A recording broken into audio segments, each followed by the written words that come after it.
My cousin dumped her 4 kids on my doorstep and went on a cruise without telling me. Now I'm thinking about calling child services. Posted by you/Xlearner. I won't make this post long. This happened a few hours ago.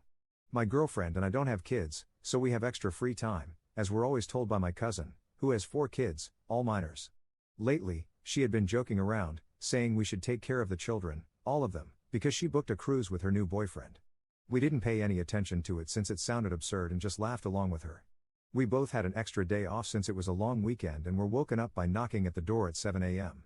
We knew it couldn't be the postman, they don't arrive that early, and we weren't expecting any visitors. I went downstairs to check and saw my cousin's 4 kids standing outside in the cold, with no sign of their mother. I opened the door and brought them in because it was freezing and they had no jackets on. I asked where their mum was, and they said she told them we would take care of them while she was on her cruise, so they took the bus and came to our house. I couldn't believe my eyes or ears. I kept thinking, WTF? I called her immediately, but her phone was off. I tried her new boyfriend, and his phone went to voicemail. I asked the kids to explain exactly what their mum told them. They said, word for word, she said, since you don't have any responsibilities and have free time, you said you'll look after us while she's gone. What do I do? I called my aunt, and she said the same thing, that my cousin told her I agreed to take care of the kids. She didn't even have the courtesy to drop them off herself, she made them catch the bus on a cold winter day. I'm thinking of calling child services at this point. Top/relevant comments. Commenter. Your aunt must know what cruise they're taking. Have her contact the ship and let your cousin know that her kids are going into the foster system. Ops response. Yeah, I think this is the best route. If she had at least dropped them off herself and asked nicely, maybe, just maybe, we would have considered it. But it's freezing right now in Australia, and she made them catch the bus. This is not cool at all. Commenter 2. I would never do it. I refuse to be backed into a corner. Also, who pays for a cruise with a boyfriend but not childcare? Ops response. My aunt paid for the entire cruise. They're doing it tough with 4 kids, so they couldn't pay their own way. Apparently, my aunt thought she was also covering childcare, so my cousin just abandoned them to me. Commenter 3. Am I understanding this right? Your aunt actually agreed to take care of the kids, and her solution was to dump them off with you? Ops response. She lied to my aunt and said, just pay for the cruise and I'll be taking care of the children. That's why, when I called my aunt, she was baffled that I said I never agreed to such a situation. Update 1 day later. Alright, here's what actually went down a few hours after my cousin's kids showed up at our place. We were still trying to figure out what to do, we gave them food, put the heater on, got them settled. Still no word from their mum or her boyfriend, both phones going straight to voicemail. Then around 10:30 a.m., I get a call from a private number, it's the police. They ask if I've got 4 kids at my house. I said yes and explained the situation. Turns out the bus driver who dropped them off is the one who called it in. Apparently, on the ride over, the kids told him they were going to stay with family and gave him our address. He thought it was odd that 4 young kids were traveling alone in the cold with no bags or jackets, so after dropping them off, he reported it for a welfare check just to be safe.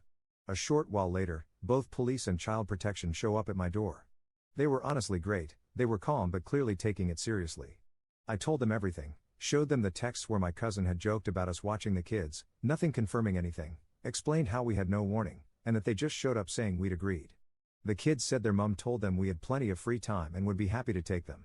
Then, about an hour and a half after that, police tell me they've gone to the cruise terminal and found her on the ship.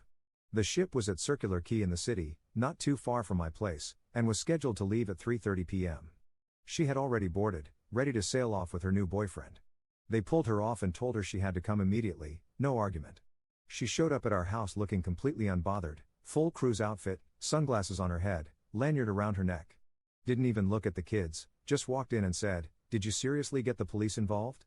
I told her she left 4 kids with no warning, no gear, and no contact info. She starts going off about how I embarrassed her and ruined her holiday. Then my aunt calls, her mum, yelling at me, saying I'd gone too far and that she paid for the cruise as a treat for her daughter, and I'd wasted her money. No concern at all about what actually happened. Meanwhile, child protection was taking a statement from me and telling my cousin this was a serious neglect issue and would be investigated. She didn't seem to care. Grabbed the kids, didn't say thank you, didn't apologize, just left like I was the one in the wrong. I tried to call my aunt and her a while after that to explain that I was not the one who called the police and child services, but they wouldn't believe me and both have blocked my number. Top/relevant comments. Commenter. Sydney? At least you were home to bring the kids in. Ops response. Yes mate, bloody cold in the morning too. Commenter 2. Did they not have clothes, just turned up empty-handed? I'm in New Zealand and the last few days it's been literally freezing. Ops response. T-shirts and pants. No jacket. Commenter 3. Good going bus driver. Sounds like the kids were familiar enough with the bus system that this is not their first time. How many other times have they been left to fend for themselves and in what circumstances? Definitely needs investigating. Ops response. I didn't know she lets them catch the bus like this. No supervision, it was bound to be found out, and I'm glad it happened sooner rather than later. Commenter 4. Bus driver is a good egg. Ops response. Apparently he knows much more than I do, as they've been boarding the bus frequently, especially during school holidays, alone. Commenter 5. I'm just asking out of curiosity, how old, more or less, are the kids? I'm just surprised that the bus driver even noticed or cared. Was it a long-distance bus? Where I'm from it's pretty common for kids to be riding a bus alone, and in my city they even ride for free as long as they have school ID, even in high school. Ops response. About 15 minutes by bus. Much quicker by car since it doesn't stop everywhere. She didn't want to drop them off because she knew we wouldn't actually agree to the situation, so she made them catch the bus. Oldest child is 12, youngest is 5. Commenter 5. How did the cops get your phone number if a random bus driver reported it? Ops response. He got my address and phone number from the kids, apparently he knows them well, as they frequently use the bus during school holidays alone. Additional info from Op. I will be posting on social media to all family members and relatives the true story of events, as they are trying to make it seem like I called the cops straight away as soon as the kids arrived at my house. I've already gotten a few calls from family berating me about this. Second update 1 day later. Didn't think I'd be writing another update, but this situation just keeps escalating. A couple of days after my cousin came to pick up the kids, after being dragged off the cruise ship, FACS got back in touch and asked a few follow-up questions. During the conversation, they mentioned they had contacted the kid's biological father and informed him of what had happened. I didn't even know he was still around. From what I remembered, he'd moved out to regional NSW years ago, somewhere near Wagga, I think. Apparently, he's been paying child support and trying to stay in touch, but my cousin made it almost impossible. She would ignore his calls, block him, cancel visits, that sort of thing. Well, when he found out what she did, leaving the kids to catch a bus alone in winter and dumping them on our doorstep, he was furious. He drove straight to Sydney that same night. He came to our house the next morning. Genuinely nice guy. He said he just wanted to hear everything from someone who was there. We sat down and talked for a while. He asked how the kids were, if they said anything, and what exactly happened. You could tell he really cared. Then he told me straight up, he's going to apply for full custody. He said he's been documenting everything for years, the cancelled visits, the excuses, the strange behavior when the kids did come back to him, and this was the final straw. He said he wouldn't let them grow up thinking being left like that without even a message was normal. I told him I fully supported him. Those kids deserve stability. He thanked us for not turning them away and for taking care of them when no one else did. Then he left to speak with a solicitor. Now, on to something I didn't expect and honestly still can't believe. Our car was vandalized last night. All 4 tires slashed. Nothing else touched, just the tires. We noticed it this morning when my girlfriend went to head out. No note or witnesses. Unfortunately, we don't have cameras installed, but we've asked neighbors if they have any footage from overnight. Can't say for sure who did it, but given the timing, I've got a few guesses. Especially since a family member called us yesterday blaming us for turning the family against my cousin. No proof yet, but we've reported it to the police just in case. Honestly, we're exhausted. We didn't ask for any of this, just tried to do the right thing when 4 kids showed up freezing on our doorstep. The entire family is believing her version of the story. I'm thinking of compiling a Facebook post with all the information to prove what happened, as things are getting serious now. Top/relevant comments. Commenter. Call the cops and file a report. Let them know what happened. It won't do anything but help in the custody battle. Ops response. I'm thinking it's the boyfriend, he looks a bit rough around the edges, and I've overheard once from her that he has a criminal history. Commenter 2.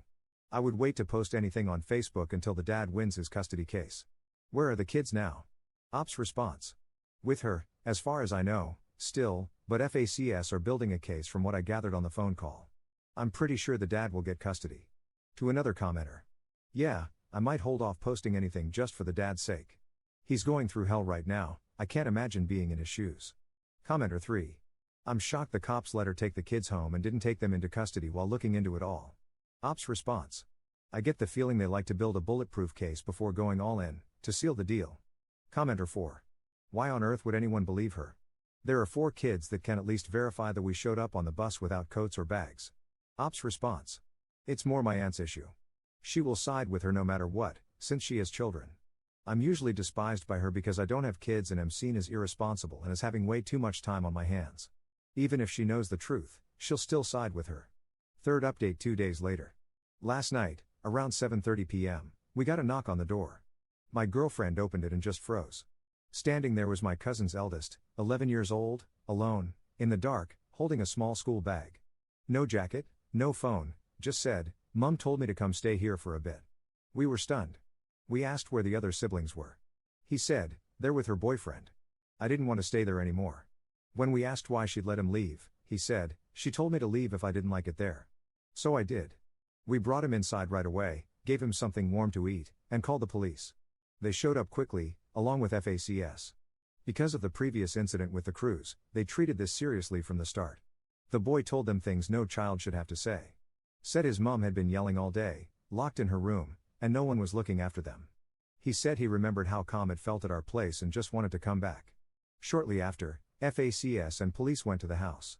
We were later told the other children were removed and my cousin was brought in for questioning. There's now an active investigation into neglect and abandonment. I don't know if it was guilt, pressure from FACS, or just everything catching up with her, but apparently, she'd been spiraling since the cruise incident. Then this morning, my aunt, my cousin's mum, showed up at our door, absolutely furious. She started screaming at us, saying I destroyed the family, turned the kids against their mother, and that I stole her kids from her. She also made sure to yell at me, that cruise was the first time she was happy in years, and you ruined it because you don't like kids. We shut the door and reported it. Police advised us to keep a record and said we can apply for an AVO if it happens again. Later that afternoon, I got a call from the biological father's lawyer. He's officially pursuing full custody and asked if I'd be willing to provide a character reference and a statement about what happened, what the kids said, how they were when they arrived, and how we were involved. I agreed without hesitation. I didn't ask to be in the middle of this, but if it helps those kids get to a better place, I'm in. The thing that really stuck with us is that, just before FACS left with the eldest boy, he gave my girlfriend a hug and said, "You're the only people who made me feel normal." That hit hard. We're emotionally stepping back now, but we'll continue to cooperate where needed. We've learned the hard way that doing the right thing doesn't always come easy, but we don't regret opening that door. If anything major happens, I'll post again. Editor's note. Op posted here that the eldest kid's age was 11 but previously said in a comment that the oldest child was 12. Sometimes posters fudge ages a bit for the sake of anonymity, or maybe the kid is almost 12, just turned 12, or Op simply forgot.